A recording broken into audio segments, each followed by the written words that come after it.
So we just launched it, released it today. We've been kind of teasing it for the past few weeks here. Been testing it much longer than that. That one over there actually has 11,000 acres on it. So we've been putting this to the pace. So the J150 is the biggest drone currently in the US, 20 gallons, liquid tank, 180 pound dry tank, LiDAR with the best terrain following we've ever seen. And it turns out it's pretty durable as well.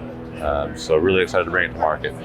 Well, what sets this one apart, besides of course the size of it, is the sensor system, the spray system, the battery system.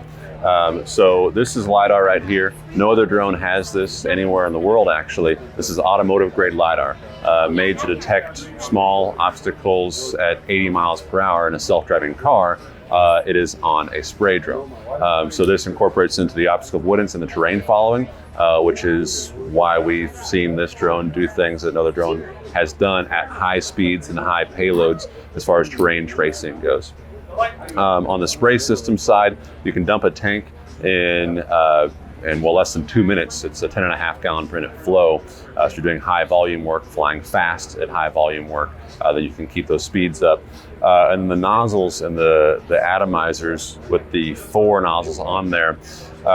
When we did our swath testing, we've done that for the past 4 years on every model. We've never seen any drone have as wide of a pattern and low of a variation as this one does with those 4 nozzles all turned on. We're getting swath widths of from 45 down to 32 feet, depending on how you operate, with very good CV values.